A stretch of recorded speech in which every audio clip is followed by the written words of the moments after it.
Sanbonani, Riperile, Dumelang, Dimadekwana.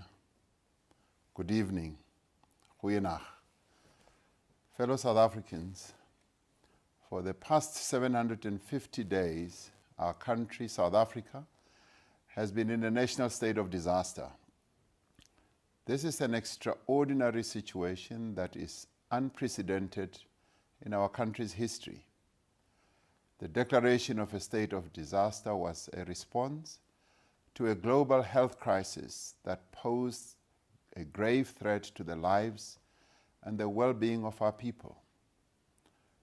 There is no doubt that such a response was necessary under these circumstances. The declaration of the national state of disaster on the 15th of March in 2020 enabled and empowered government to take the measures that prevented many more people from becoming severely ill and saved countless lives. These measures were effective in slowing down the rate of infection, easing pressure on our hospitals, and providing the time we needed to develop the infrastructure, resources, and capacity to manage a large number of people who became ill as a result of COVID-19. The national state of disaster also provided us with the legal basis for the introduction of the special 350 Rand Social Relief of Distress Grant, which continues to bring much needed relief to those most affected by COVID-19 pandemic. It enabled the establishment of the COVID TERS scheme, which provided wage support to millions of workers in our country. The national state of disaster also enabled the provision of relief to small businesses, the extension of the validity of vehicle and driver's licenses, and the management of the pandemic in educational institutions, among other things. All these measures were necessary not only to respond to the devastating effects of the pandemic on human health, but also to limit the great cost to society and to our economy. This is precisely the purpose for which a state of disaster is intended: to enable an effective disaster response and management that saves lives. However, in the context of a free and open democratic society, the additional powers that a state of disaster provides are temporary and limited. They should be maintained only as long as they are absolutely necessary. As I said in the State of the Nation address, we have now entered a new phase in the COVID-19 pandemic. The changing nature of the pandemic in our country was most evident in the fourth wave of the pandemic in December and January. Although we recorded a far higher number of infections in the fourth wave than in each of the previous waves, there were relatively fewer cases of severe illness, hospitalization, and death. During the third wave in July last year, the highest average daily number of COVID-related deaths recorded was 420. In the fourth wave, in February this year, the highest daily number of COVID-related deaths was 240. In the past week, this number has dropped to just 12. We are seeing a similar pattern in our health facilities. Of the 108,000 regular beds in our hospitals in the country, only 1,805 are currently occupied by COVID-19 patients. Of the 5,600 ICU beds in our country, only 175 are occupied by COVID-19 patients. This is part of a downward trend that is enabling us to return to normality in public health facilities. This shows that while the virus continues to circulate, it is not causing the same levels of severe illness that requires hospitalization or the same number of deaths. While the pandemic is not over, and while the virus remains amongst us, these conditions no longer require that we remain in a national state of disaster. Going forward, the pandemic will be managed in terms of the National Health Act. The draft health regulations have been published for public comment. Once the period for public comment closes on the 16th of April 2022 and the comments have been considered, the new regulations will be finalized and promulgated. Since the requirement for a national state of disaster to be declared in terms of the Disaster Management Act are no longer met, Cabinet has decided to terminate the national state of disaster with effect from midnight tonight. The Disaster Management Act provides that certain elements of the regulations may remain in place for a limited period for post-disaster recovery and rehabilitation.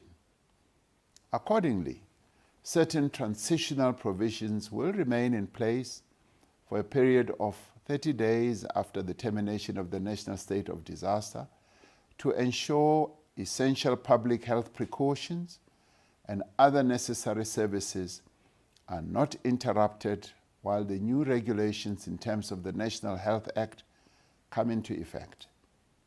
What this means is that all regulations and directions made in terms of the Disaster Management Act following the declaration of the national state of disaster in response to COVID-19 are repealed, meaning done away with effect from midnight tonight, with the exception of a few transitional measures. These transitional measures, which will automatically lapse after 30 days, are the following. Firstly, we will still be required to wear a face mask in an indoor public space. This is necessary to prevent transmission in high-risk places, especially while many people remain unvaccinated. A mask is not required when outdoors. Secondly, the existing restrictions on gatherings will continue as a transitional measure. This means that both indoor and outdoor venues can take up to 50% of their capacity without any maximum limit, provided that proof of vaccination or a COVID test not older than 72 hours is required for entrance to the venue. Where there is no provision for proof of vaccination or a COVID test, then the current upper limit of 1,000 people indoors and 2,000 people outdoors will remain. Thirdly, the existing provisions with respect to international travel remain in place. This means that travelers entering South Africa will need to show proof of vaccination or a negative PCR test not older than 72 hours. If a traveler does not submit a vaccine certificate or proof of a negative COVID-19 test, they will be required to do an antigen test on arrival. If they test positive for COVID-19, they will need to isolate for 10 days. Fourthly, the directions that provide for the payment of the special 350 Rand Social Relief of Disaster Grant will remain in place. This will enable the Department of Social Development to finalize the regulations that will allow the payment of the grant to continue. Fifthly, directions that provide for the extension of the validity of a learner's license, driving license card, professional driving permit, and registration of a motor vehicle will remain in place. All other disaster regulations will fall away at midnight tonight. These include regulations on isolation of persons, on schools and access to old age homes, on public transport, on initiation practices, on cargo transportation, and on criminalization of non-adherence to these rules. The end of the national state of disaster also means that the coronavirus alert levels will no longer apply.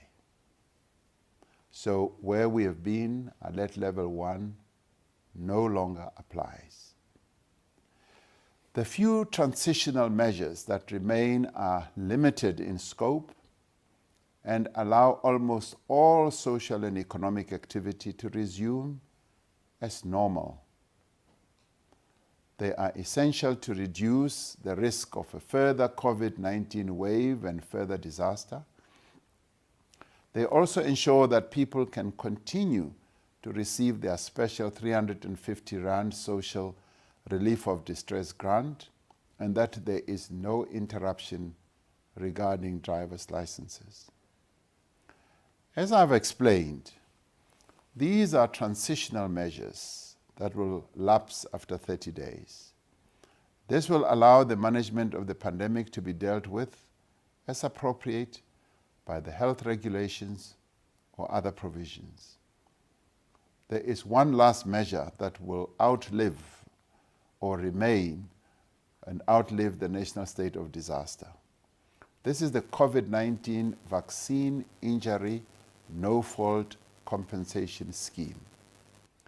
This scheme was brought into force in April last year to provide quick and easy access to compensation to any person who, after being vaccinated, suffers serious injury because of receiving a COVID-19 vaccine. The COVID-19 vaccine injury no-fault compensation scheme, which is administered by the Department of Health, will continue after the national state of disaster ends. The scheme will only be terminated once it has achieved its purpose. So, fellow South Africans, the end of the national state of disaster is an important milestone in our fight against the pandemic. It is a sign of the progress we have made together and a reminder of what our nation has endured. It is a moment to remember those who have lost their lives and the many people who are still struggling with the effects of the disease. It is also a time to pay tribute to the healthcare workers, the police, the soldiers, the volunteers, and other frontline workers for their dedication and their service during the worst times of the pandemic.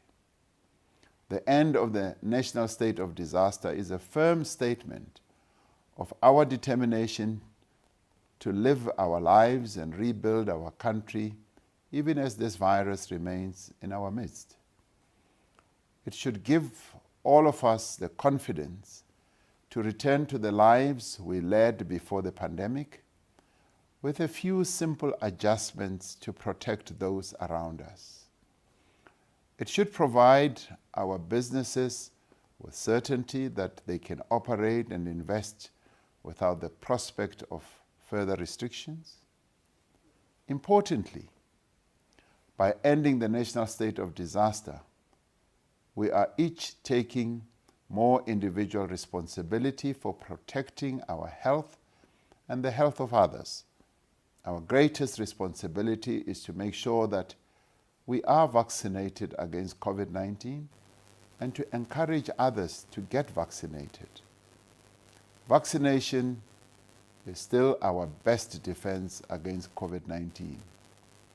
Vaccination is also the best weapon we have to reduce the chances of future waves of infection that overwhelm our health facilities and that may require that we once more declare a state of disaster.